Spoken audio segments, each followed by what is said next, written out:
தமிழ் நெஞ்சங்கள் அனைவருக்கும் அன்பான வணக்கம். எல்லாரும் எப்படி இருக்கீங்க? இந்த நாள் உங்களுக்கு ஒரு இனிய நாளாக அமையட்டும். இன்னைக்கு நம்ம ஒரு அருமையான லஞ்ச் பாக்ஸ் ரெசிபி தான் பார்க்க போகிறோம்.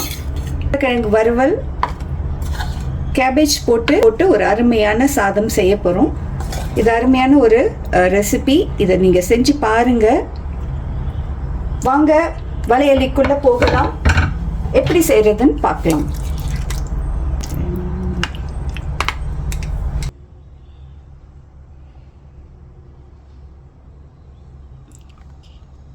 தேவையான பொருட்கள் என்னன்னு பார்த்துருவோம். நான் ஒரு அரை கோஸ் எடுத்து இதை நல்லா துருவி வச்சுருக்கேன் பாருங்கள்.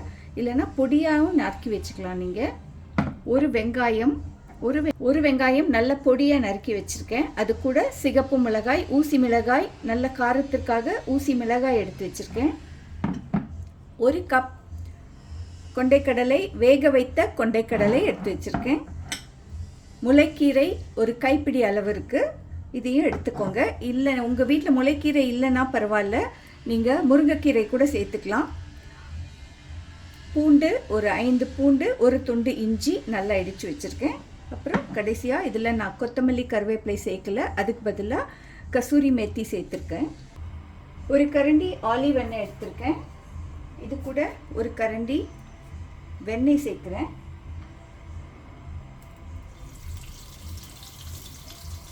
இந்த வெண்ணெய் நல்லா உருக்கட்டும்.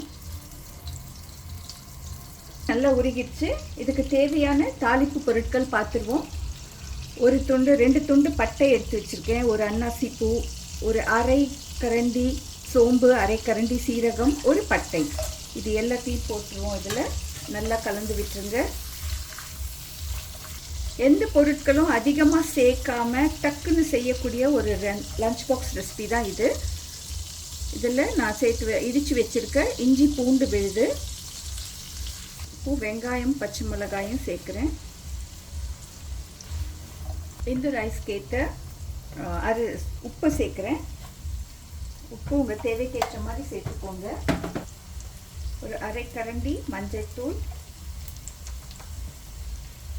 1 கரண்டி அளவு தனியாத்தூள், 1 கரண்டி அளவு தனியாத்தூள்,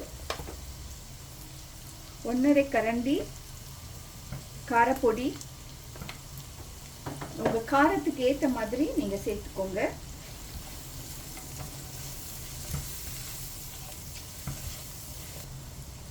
கரம் மசாலா ஒரு 1/4 ஸ்பூன் சேர்க்குறேன். ஏன்னா அதிக மசாலா போட்டு நீங்கள் லஞ்ச் பாக்ஸ் உணவுகளில் சமைக்காதீங்க.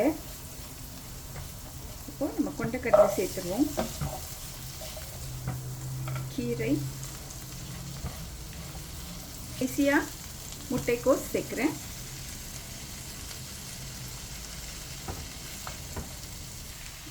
ஒன்றரை கப் அளவு ஒரு 5 நிமிடங்கள் ஊற வச்ச ப்ரௌன் ரைஸ் எடுத்திருக்கேன். இது எங்கள் வீட்டுக்கு போதுமான அளவு இருக்கும். ஸோ நீங்கள் தேவையான அளவு அரிசி எடுத்துக்கோங்க. சேர்க்க போகிறது இந்த கசூரி மேத்தி தான். நான் இதில் கொத்தமல்லி கருவேப்பிலை எதுவுமே சேர்க்கல. ஏன்னா அதிகமாக பொருட்கள் சேர்த்தோன்னா மதிய சாப்பாட்டுக்கு அது வயிற்றுக்கும் நல்லதில்லை. இது குறிப்பாக பிள்ளைகளுக்கு கொடுக்கும்போது அதிகமாக மசாலா எதுவும் சேர்க்காதீங்க. நான் எல்லாமே குறைவான அளவு தான் சேர்த்துருக்கேன். ஒரு வாசனை இருந்தால் போதும். ஏன்னா அந்த முட்டைக்கோஸோட பலன்கள் உங்களுக்கே நிறைய தெரியும். நிறைய நீர் சத்து அதில் இருக்குது. ஸோ பிள்ளைங்க இது அப்படி பொரியல்லாம் செஞ்சு கொடுத்தா சாப்பிட மாட்டேங்கிறாங்க. இந்த மாதிரி அரிசி ஒரு வெரைட்டி லஞ்ச் பாக்ஸ் ரைஸ் நீங்கள் இதை கலந்து கொடுங்க. உண்மையிலே பிள்ளைங்க ரொம்ப விரும்பி சாப்பிடுவாங்க. அதே சமயம் உங்கள் வீட்டில் கொண்டைக்கடலை இல்லை அப்படின்னா நீங்கள் பட்டாணி சேர்த்துக்கலாம், வேர்க்கடலை சேர்த்துக்கலாம். ஊற வச்ச வேர்க்கடலை இது எல்லாமே ரொம்ப நல்லா இருக்கும். ஊற வச்ச வேர்க்கடலை இல்லைனாலும் வறுத்த வேர்க்கடலையை ரைஸ் எல்லாம் குக்கான பிறகு கடைசியில் மேலே தூவி கூட சாப்பிடலாம். ரொம்ப சுவையாக இருக்கும். இப்போ இதை ரைஸ் குக்கரில் வைக்க போகிறேன். இந்த மாதிரி குக்கர் பாத்திரத்தில் ஒரு வெண்ணெய் இல்லைன்னா நெய் தடவி வச்சுக்கோங்க. நான் வெண்ணெய் தான் தடவிருக்கேன். சேர்த்துப்போம்.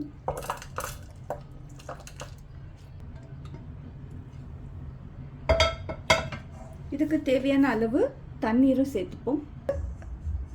1.5 கப் அரிசிக்கு 2 கப் அளவு தண்ணி தான் விட்டுருக்கேன். ஏன்னா இதில் முட்டைகோஸ் தான் அதிகமாக சேர்த்துருக்கோம். முட்டைகோஸ்லேருந்து நீர் நிறைய வெளியாகும். அதனால் இந்த அரிசி குழைந்து போனால் சாப்பிட்றதுக்கும் நல்லா இருக்காது. 2 கப் அளவு தான் தண்ணி விட்டுருக்கேன். இன்னொரு குறிப்பு, இந்த நம்ம ஏற்கனவே இதெல்லாம் வறுத்து சமைச்சு வச்சுருக்கோம் இல்லையா, அதனால் அது சூடான பதத்தில் இருக்குது. அந்த நேரத்தில் குளிர்ச்சியான தண்ணியை ஊற்றாதீங்க. நல்ல சூடான தண்ணியை தான் நான் ஊற்றி வச்சுருக்கேன்.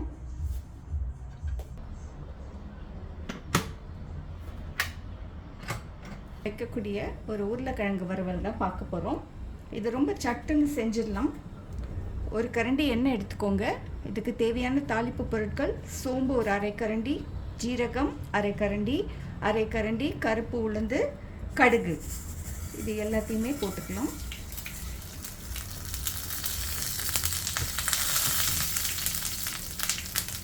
நல்லா பொரியட்டும். இப்போ நான் ஒரு 4 உருளைக்கிழங்கு எடுத்திருக்கேன். இந்த 4 உருளைக்கிழங்கையும் தோல் சீவாமல் நல்லா கழுவிட்டு தோலோடு நான் வெட்டி வச்சுருக்கேன்.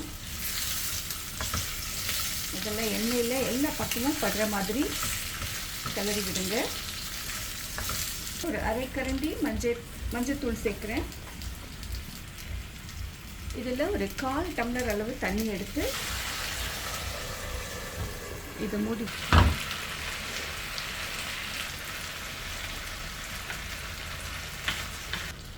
ஒரு ஸ்பூன் தனியா சேர்க்குறேன். தனியா பொடி, மிளகாய் பொடி சேர்க்குறேன்.